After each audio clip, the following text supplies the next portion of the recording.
Baik, Assalamualaikum warahmatullahi wabarakatuh. Kembali lagi bersama video saya Julia Zuraida. Nah, di sini saya akan membahaskan materi tentang usul fikih, tentang hubungan metode istinbat hukum dengan metode ilmiah. Langsung saja ke materinya ya. Jadi istinbat hukum merupakan proses penarikan hukum Islam dari sumber-sumber hukum yang sah, seperti Al-Quran dan Sunnah. Nah, dengan menggunakan metode-metode analisis tertentu, hubungan istinbat hukum dengan metode ilmiah dapat dijelaskan seperti yang pertama, pendekatan sistematis. Baik dalam istinbat hukum maupun metode ilmiah, terdapat pendekatan sistematis dalam mengumpulkan data, menganalisis informasi, dan menarikkan kesimpulan. Dan yang kedua, menggunakan metode analisis, baik dalam istinbat hukum maupun metode ilmiah. Terdapat juga penggunaan metode analisis yang cermat dan teliti untuk memahami permasalahan, mengumpulkan bukti, dan menarik kesimpulan berdasarkan data yang ada. Dan yang ketiga, ada pertimbangan kemaslahatan.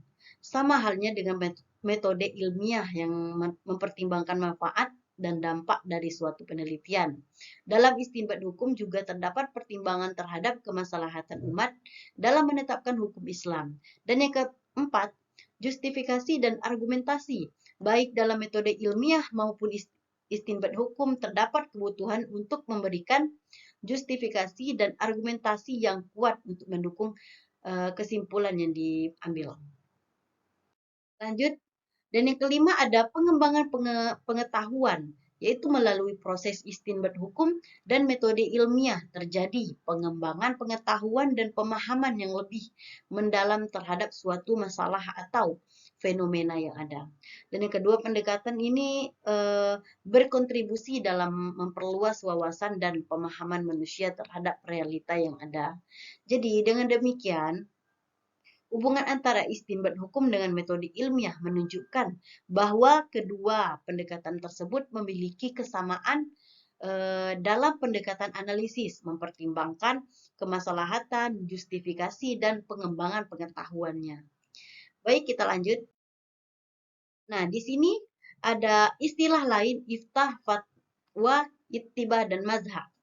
Ada juga iftah, fatwa, ittibah, taklid, mazhab.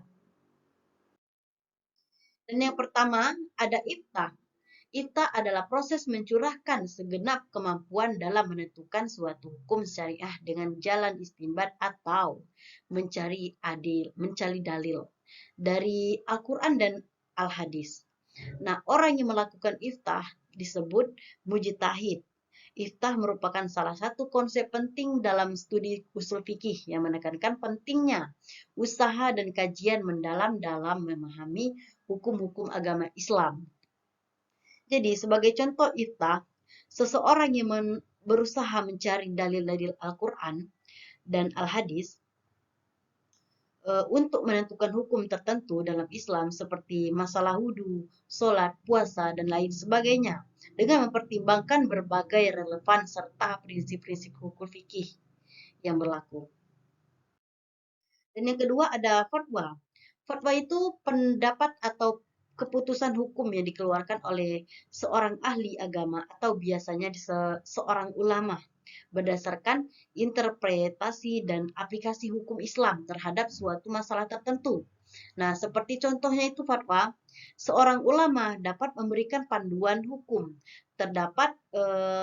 terkait masalah-masalah seperti hukum menggunakan produk keuangan yang mengandung riba, tata cara sholat bagi orang yang sedang sakit, hukum vaksinasi dalam Islam, dan lain sebagainya. Lanjut aja, ada ittibah, ialah menerima pendapat orang yang berpendapat dan mengetahui dari mana pendapat itu diambil. Orang yang berittibah disebut muttabi. Contoh dari ittibah itu adalah ketika seseorang mengikuti ajaran agama Islam sesuai dengan petunjuk yang jelas dari Al-Quran dan Hadis, serta mengikuti pendapat ulama yang didukung oleh dalil-dalil yang sahih. Dengan demikian, orang yang berittibah akan mengikuti ajaran agama dengan penuh keyakinan dan kepatuhan. Nah, lanjut, ada taklid. ialah menerima pendapat orang yang berpendapat tetapi tidak mengetahui dari mana pendapat itu diambil. Nah, jadi taklid itu seperti contohnya itu ada orang berpendapat tapi tidak tahu dari mana hal pendapat ini tuh diambil. Nah, jadi orang bertaklid disebut mukallid. Nah, contohnya tuh seperti kewajiban untuk menjalankan sholat 5 waktu, berpuasa di bulan Ramadan, membayarkan zakat, dan lain sebagainya. Nah, lanjut ada mazhab. Apa itu mazhab?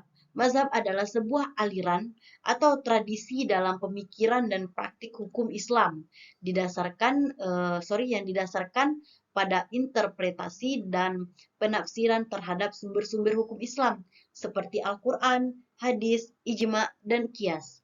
Jadi mazhab-mazhab dalam Islam itu ada 4 utama yang paling dikenal, yaitu mazhab Hanafi yang didirikan oleh Imam Abu Hanifah pada tahun 699 sampai 767 Masehi. Dan yang kedua ada mazhab Maliki, yang itu didirikan oleh Imam Maliki Ibnu Anas, yang didirikan pada dari tahun 711 sampai 795 Masehi. Yang ketiga ada mazhab Syafi'i yang didirikan oleh Imam Al-Syafi'i.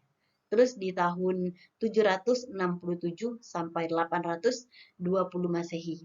Ada juga mazhab Hanbali yang didirikan oleh Imam Ahmad Ibnu Hanbali.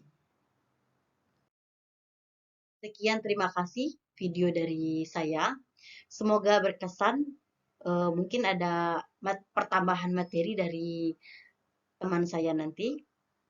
Mungkin video saya sampai sini. Semoga bermanfaat ilmu-ilmu yang telah saya berikan kepada Anda. Terima kasih atas perhatiannya. Saya akhiri. Wassalamualaikum warahmatullahi wabarakatuh.